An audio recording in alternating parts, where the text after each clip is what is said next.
ഉഴുന്ന് ദോശ കഴിക്കാത്ത മലയാളികൾ വളരെ കുറവാകും അല്ലേ? എല്ലാവരുടെ വീട്ടിലും മിക്ക ദിവസങ്ങളിലും ഉഴുന്ന് ദോശ ഉണ്ടാക്കും അല്ലേ? അപ്പോൾ ഞാനും ഉഴുന്ന് ദോശ ഉണ്ടാക്കാറുണ്ട്. അപ്പോൾ ഞാൻ ഇന്ന് നിങ്ങൾക്ക് പരിചയപ്പെടുത്തി തരുന്നത് ഉഴുന്ന് ദോശ തന്നെയാണ്. പക്ഷേ അതിൽ ചെറിയ ചെറിയ മാറ്റങ്ങൾ ഞാൻ വരുത്തിയിട്ടുണ്ട് കേട്ടോ. അപ്പോൾ അതെന്തൊക്കെയാണെന്നുള്ളതാണ് ഇന്നത്തെ വീഡിയോയിലൂടെ നിങ്ങൾക്ക് കാണിച്ചു തരാൻ പോണേ. അപ്പോൾ നമ്മളെ ചീരളി വീഡിയോയുടെ പുതിയൊരു വീഡിയോയിലേക്ക് എല്ലാവർക്കും സ്വാഗതം. അപ്പോൾ ഞങ്ങളെ വീട്ടിലുണ്ടാക്കുന്ന ആ ഒരു അളവാണ് നിങ്ങൾക്ക് കാണിച്ചു തരുന്നത് കേട്ടോ. അപ്പോൾ നിങ്ങളെ വീട്ടിൽ ഞങ്ങൾ 4 ആളല്ലേ ഉള്ളത്. അപ്പോൾ നിങ്ങളെ വീട്ടിൽ അതിൻ്റെ കൂടുതൽ ആളുണ്ടെന്നുണ്ടെങ്കിൽ ഞാൻ എടുക്കുന്ന അളവെന്ന് കുറച്ച് കൂടുതൽ ആയിട്ട് എടുക്കാം കേട്ടോ. അപ്പോൾ ഞാനിതാ ഒരു നാഴി അരിയാണ് എടുത്തത്. ഒരു നാഴി എന്ന് പറയുമ്പോൾ 240 ml പിന്നെ ഒരു ഇത്തിരിയും കൂടി ഉണ്ടാവും കേട്ടോ. അപ്പോൾ ആ പച്ചരിയാണ്. ഈ പച്ചരീനെ ഒരു പാത്രത്തിൽ ഇട്ട് കൊടുക്കാം കേട്ടോ. ഈ പച്ചരിക്ക് 1 സ്പൂണ് ഉലുവയാണ് ഇട്ടിടണേ. ഇനി ഞാൻ ഇതിലേക്ക് ഇടാൻ പോകണമെന്ന് എന്താ വെച്ചാൽ ഉഴുന്നാണ് കേട്ടോ. അപ്പോൾ ആ ഉഴുന്ന് തന്നെയാണ് നമ്മളെ ഈ ഒരു ദോശയ്ക്ക് മാറ്റം വരുത്തുന്നത്. പിന്നെ വേറെ 1-2 സംഭവങ്ങളും കൂടി ഞാൻ ചേർക്കേണ്ടത് അത് ഞങ്ങൾക്ക് വഴിയേ കാണിച്ചു തരാം. അപ്പോൾ നമുക്ക് വേഗം ഉഴുന്ന് ചേർക്കുക. അപ്പോൾ ആ ഉലുവ എടുത്ത അതേ സ്പൂണിന് തന്നെ 2 സ്പൂണ് ഉഴുന്നാണ് ഞാൻ ചേർക്കുന്നത് കേട്ടോ. 1 സ്പൂണ് ചേർത്തു. ഈ 2 സ്പൂണ് ഉഴുന്ന് മാത്രമേ ഞാൻ ഈ ദോശയ്ക്ക് ചേർക്കണുള്ളൂ. അപ്പോൾ നമ്മൾ സാധാരണ ഉഴുന്ന് ദോശ ഉണ്ടാക്കുമ്പോൾ എത്രയാണ് നമ്മൾ അരി എടുക്കണേ, എന്തായാലും അതിൻ്റെ ഒരു കാൽഭാഗം തന്നെങ്കിലും ഉഴുന്നെടുക്കാറില്ലേ? അപ്പോൾ നമ്മൾ ഇത്രയും അരിക്ക് ആകെ 2 സ്പൂൺ ഉഴുന്നാണ് ചേർത്തത് കേട്ടോ. പക്ഷേ ഈ ഒരു ദോശ നന്നാവുമെന്നാണ് നിങ്ങളൊരു സംശയം ഉണ്ടാവില്ലേ? പക്ഷെ അങ്ങനെയൊന്നും അല്ല കേട്ടോ. അടിപൊളി ദോശ തന്നെ ആയിരിക്കും. അപ്പോൾ ഈ അരിയും ഉലുവയും ഉഴുന്നും കൂടി നല്ല പോലെ ഒന്ന് കഴുകാം കേട്ടോ. ഇപ്പോൾ ഒരു 2-3 പ്രാവശ്യം ഇതാ വൃത്തിയായിട്ട് കഴുകിയിട്ടുണ്ട് കേട്ടോ. നമ്മൾ ഈ അരിക്ക് ആവശ്യത്തിന് കുതിരാനുള്ള വെള്ളമാണ് ഒഴിക്കുന്നത് കേട്ടോ. അപ്പോൾ ആ കുതിരാനുള്ള വെള്ളം നല്ല വെള്ളം ഒഴിക്കണേ. അതെന്തിനാന്ന് ഞങ്ങൾക്ക് പറഞ്ഞുതരാം. അപ്പോൾ എത്രയും വെള്ളമാണ് കേട്ടോ ഞാൻ ഒഴിച്ചത്. ഈ അരിൻ്റെ മുകളിൽ ഇങ്ങനെ കുറച്ചിങ്ങനെ നിന്നാൽ മതിയേ. ഉള്ള വെള്ളം ഒക്കെപ്പാട് ഒഴിക്കണ്ട. നമ്മൾ വെള്ളമൊക്കെ നല്ലോണം ഒഴിച്ചിട്ടില്ലേ? ഇനി ഇതൊരു 4 മണിക്കൂർ നേരം തന്നെങ്കിലും ഒന്ന് കുതിർന്ന് കിട്ടണം കേട്ടോ. അപ്പോൾ 4 മണിക്കൂറിന് ശേഷം നമുക്ക് കാണാം. അപ്പോൾ 4 മണിക്കൂറൊക്കെ കഴിഞ്ഞിട്ടോ. അതിൻ്റെ ഇടയിൽ ഞാനൊന്ന് ഉറങ്ങിയും കൂടി ചെയ്തിട്ടോ. അപ്പോൾ ഇപ്പോൾ ഒരു 4-5 മണിക്കൂറായേ. നമുക്കൊന്ന് തുറന്ന് നോക്കാം. നല്ല രീതിക്ക് തന്നെ കുതിർന്ന് വന്നിട്ടുണ്ട് കേട്ടോ. ഇപ്പോൾ 4 മണിക്കൂറൊന്നും കറക്റ്റൊന്നും ഇല്ല കേട്ടോ. നിങ്ങൾക്ക് അറിയാമല്ലോ സാധാരണ പച്ചരിയൊക്കെ വെള്ളത്തിലിട്ട് കുതിർക്കാൻ എത്ര സമയം വേണം? 4-5 മണിക്കൂർ. എത്രയായാലും കുഴപ്പമൊന്നുമില്ല, അതൊന്നും ഒരു പ്രശ്നമല്ല. പക്ഷേ അതിൽ ഒഴിക്കുന്ന വെള്ളം കുറച്ച് കൂടുതൽ, അതായത് ഒരുപാട് വെള്ളം ഒഴിക്കരുത്. അതിൻ്റെ മുകളിൽ ഇങ്ങനെ നിൽക്കുന്ന രീതിയിൽ ഒഴിച്ചാൽ മതി. അപ്പോൾ നമുക്ക് അരയ്ക്കല്ലേ? അപ്പോൾ അരയ്ക്കാൻ വേണ്ടിയിട്ട് ആ പച്ചരി എടുത്ത് അതേ പാത്രത്തിൽ അതേ അളവിൽ ഞാൻ കുറച്ച് ചോറും കൂടി എടുത്തിട്ടുണ്ട് കേട്ടോ. അപ്പോൾ അത് മിക്സിൻ്റെ ജാറിക്ക് ഇട്ട് കൊടുക്കാം കേട്ടോ.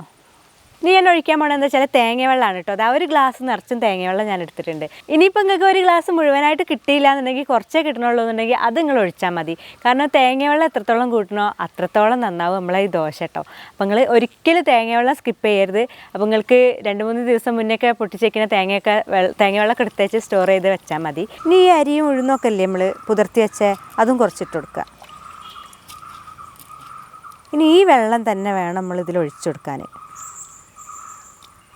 പിന്നെ തേങ്ങ വെള്ളം ഒഴിച്ചിട്ടുണ്ട്. ഈ വെള്ളുപ്പ് പാകത്തിനായി ഇനി ഇത് അരച്ചു കൊണ്ടുവരണം. ബാക്കിയുള്ള എല്ലാം കൂടി ഇതേപോലെ അരച്ചു കൊണ്ടുവരിക. അപ്പോൾ അരയ്ക്കുമ്പോഴൊക്കെ ഈ വെള്ളത്തിൽ തന്നെ അരയ്ക്കണം. അപ്പോൾ തേങ്ങ വെള്ളം ഒഴിച്ചു. ഇപ്പോൾ കുതിർത്തി വെച്ചിട്ട് ആ വെള്ളം ഒഴിച്ചു. അതാണ് ഞാൻ നേരത്തെ പറഞ്ഞത്, നല്ല വെള്ളം ഒഴിക്കണം കുതിർത്തി വെക്കാനെന്ന്. കാരണം നമ്മളെ ഈ ഒരു ദോശയൊക്കെ അടിപൊളിയായി വരാനുള്ള പ്രധാനപ്പെട്ട കാര്യങ്ങളൊക്കെയാണ് ഞാനിപ്പോൾ പറഞ്ഞു തരുന്നത്. ആ തേങ്ങ വെള്ളം, ഈ അരി കുതിർത്തിയ ഈ ഒരു വെള്ളം. പിന്നെ നമ്മൾ അരയ്ക്കുന്ന സമയത്ത് ആവശ്യത്തിനുള്ള ഉപ്പും കൂടി ചേർത്തിട്ട് വേണം കേട്ടോ അരയ്ക്കാൻ. അപ്പം ഞാൻ ഈ കൂട്ടൊക്കെ മുഴുവനായിട്ട് അരച്ച് കൊണ്ടുവരാം ഈ വെള്ളത്തിൽ തന്നെ. എന്നിട്ട് അരച്ച് കൊണ്ടുവന്നിട്ട് നിങ്ങൾക്ക് കാണിച്ചു തരാം. അപ്പം നമ്മളെ ദോശമാവ് ഇതാ റെഡി ആയിട്ടുണ്ട് കേട്ടോ. ഇതൊന്ന് മിക്സ് ചെയ്യാം നമുക്ക്.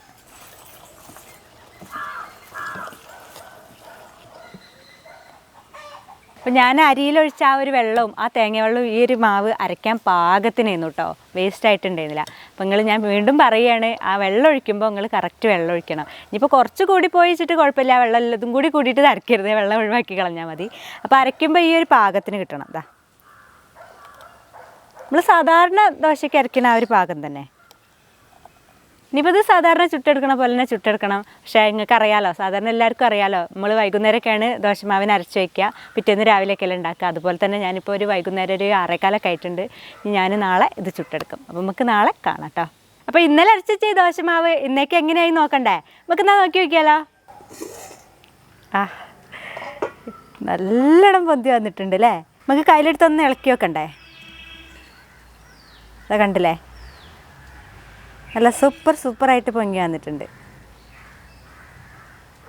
വിചാരിച്ച പോലെ തന്നെ പൊങ്ങി വന്ന ഈ ദോശമാവ് കാണുമ്പോൾ തന്നെ ഒരു സന്തോഷമല്ലേ? അപ്പോൾ വേഗം തന്നെ നമുക്ക് ദോശ ചൂടാൻ നോക്കട്ടോ. ഗ്യാസ് ഓൺ ചെയ്തിട്ടുണ്ട് കേട്ടോ. പാൻ വെച്ചെടുക്കാം.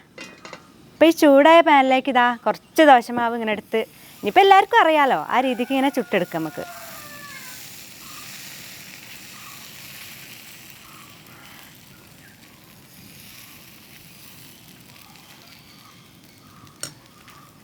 നമുക്ക് കുറച്ച് നെയ്യ് ഇങ്ങനെ ചുറ്റിച്ചു കൊടുക്കാം കേട്ടോ. ഇവിടെ എല്ലാവർക്കും നെയ്യ് ഇങ്ങനെ പുരട്ടിയ ദോശയാണ് ഏറ്റവും ഇഷ്ടം. അപ്പോൾ ഈ ദോശ ആയിട്ടുണ്ട്, നമുക്ക് വാങ്ങാം.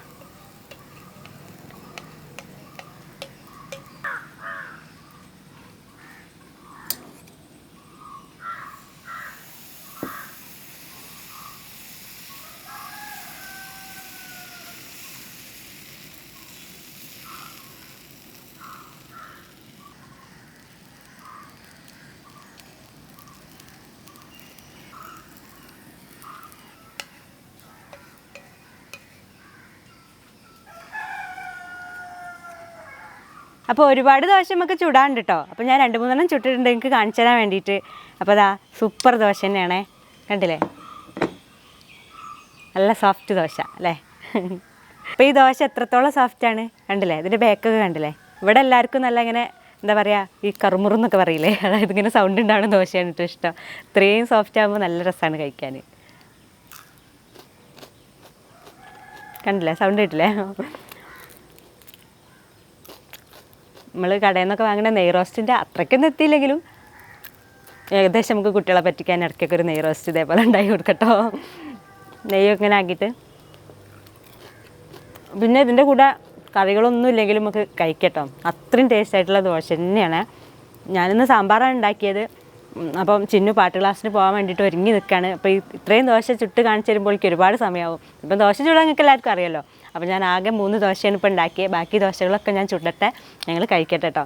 അപ്പോൾ ഇതേ രീതിക്ക് നിങ്ങളെല്ലാവരും ഉണ്ടാക്കി നോക്കുക, കഴിച്ച് നോക്കുക. അടിപൊളി ദോശ തന്നെയാണ്. 2 സ്പൂണ് ഉഴുന്ന് മാത്രം മതി. അപ്പോൾ ഉഴുന്നും ലാഭിക്കാം, നമുക്ക് ഇടയ്ക്കിടയ്ക്ക് ഇതേപോലെ ദോശ ഉണ്ടാക്കി കഴിക്കുകയും ചെയ്യാം. ഒരു വെറൈറ്റി ആവുമല്ലോ അല്ലേ? അപ്പോൾ നമ്മളെ ഈ ഒരു വീഡിയോ നിങ്ങൾക്ക് എല്ലാവർക്കും ഇഷ്ടമായി ഉണ്ടാവും ഞാൻ വിചാരിക്കുന്നുണ്ട്. അങ്ങനെ ഇഷ്ടമായിരുന്നുണ്ടെങ്കിൽ നമ്മളെ ചാനൽ ചീരുള്ളി മീഡിയ ഇതുവരെ സബ്സ്ക്രൈബ് ചെയ്യാത്തവരൊക്കെ ഉണ്ടെന്നുണ്ടെങ്കിൽ ഒന്ന് സബ്സ്ക്രൈബ് ചെയ്തേക്ക് കേട്ടോ. തൊട്ടടുത്തുള്ള ആ ഒരു ബെല്ലൈക്കണും കൂടി ഒന്ന് തൊട്ടടുത്താലാണ് നമ്മളിരുന്ന നല്ല നല്ല വീഡിയോസ് നിങ്ങൾക്ക് പെട്ടെന്നുണ്ടെങ്കിൽ ലഭിക്കുള്ളൂ. അതുപോലെ ഫേസ്ബുക്കിലാണ് നമ്മളെ വീഡിയോ കാണുന്നുണ്ടെങ്കിൽ നമ്മളെ പേജും കൂടി ഒന്ന് ലൈക്ക് ചെയ്യണേ. അപ്പോൾ നല്ല വെറൈറ്റി ആയിട്ടുള്ള വീഡിയോസായിട്ട് ഞാൻ വീണ്ടും വരുന്നതായിരിക്കും. അതുവരേക്കും എല്ലാവർക്കും ടാറ്റാ. അപ്പോൾ വർത്താനം പറഞ്ഞു നിന്നപ്പോഴേക്ക് ഞാൻ ഇതിൽ ഒഴിച്ചേന്ന ഈ ദോശയും കൂടി റെഡി ആയിട്ടുണ്ട് കേട്ടോ. അപ്പോൾ ഇതിൻ്റെ അവസ്ഥ എന്താണെന്ന് ഞാൻ കാണിച്ചു തരാം.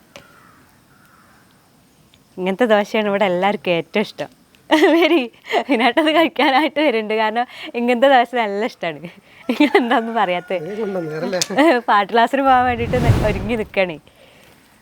ആ നല്ല കറുമുറു നെയ് റോസ്റ്റ് ഉണ്ടല്ലേ? കണ്ടോ അതിൻ്റെ സൗണ്ട്? കറി കണ്ടല്ലോ.